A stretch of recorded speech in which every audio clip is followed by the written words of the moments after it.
بسم الله الرحمن الرحيم. اللهم صل على سيدنا محمد وعلى آل سيدنا محمد وبارك وسلم. محترم ناظرین، آج کا جو واقعہ ہے صحابہ کرام رضی اللہ تعالی عنہم کا پیارے نبی صلی اللہ علیہ وسلم کی محبت اور احترام کا واقعہ ہے۔ پیارے نبی صلی اللہ علیہ وسلم کے ایک اشارے پر صحابہ کرام اپنی جانیں قربان کرنے والے تھے۔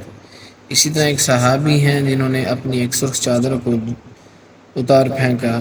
ان کا واقعہ بتاتے ہیں، حضرت رافع رضی اللہ تعالیٰ عنہ کہتے ہیں کہ ہم لوگ ایک مرتبہ سفر میں حضور اقدس صلی اللہ علیہ وسلم کے ہم رکاب تھے اور ہمارے اونٹوں پر چادریں پڑی ہوئی تھیں جن میں سرخ ڈورے تھے۔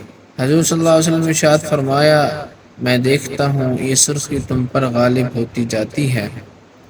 حضور صلی اللہ علیہ وسلم نے یہ ارشاد فرمانا تھا کہ ہم لوگ ایک دم ایسے گھبرا گئے، اٹھ کے ہمارے بھاگنے سے اونٹ بھی ادھر ادھر بھاگنے لگے اور ہم نے فوراً سب چادریں اونٹوں سے اتار لیں۔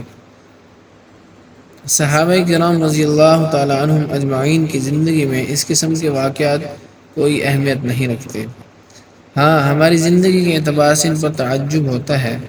ان حضرات کی عام زندگی ایسی ہی تھی کہ عروہ بن مسعود جب صلح حدیبیہ میں کفار کی طرف سے قاصد کی حیثیت سے آئے تھے تو مسلمانوں کی حالت کا بڑا غور سے مطالعہ کیا تھا اور مکہ واپس جا کر کفار سے کہا تھا کہ میں بڑے بڑے بادشاہوں کے یہاں قاصد بن کر گیا ہوں، فارس، روم اور حبشہ کے بادشاہوں سے ملا ہوں، میں نے کسی بادشاہ کے یہاں یہ بات نہیں دیکھی کہ اس کے دربار اس کی اس قدر تعظیم کرتے ہوں جتنی کہ میں نے دیکھا کہ محمد صلی اللہ علیہ وسلم کی جماعت ان کی تعظیم کرتی ہے۔ اللہ اکبر! کبھی ان کا بلغم زمین پر گرنے نہیں دیتی، وہ کسی نہ کسی کے ہاتھ پر پڑتا ہے اور اس کے منہ اور بدن پر مر لیتا ہے۔ یہ تھی صحابہ کرام کی محبت آقا علیہ السلام سے۔ جب وہ کوئی حکم کرتے ہیں تو ہر شخص دوڑتا ہے تعمیل کرنے کے لیے۔ جب وہ وضو کرتے ہیں تو وضو کا پانی بدن پر مرنے اور لینے کے واسطے ایسے دوڑتے ہیں گویا آپس میں جنگ و جدل ہو جاوے گا۔ جب وہ بات کرتے ہیں تو سب چپ ہو جاتے ہیں، کوئی شخص ان کی طرف عظمت کی وجہ سے نگاہ اٹھا کر نہیں دیکھ سکتا۔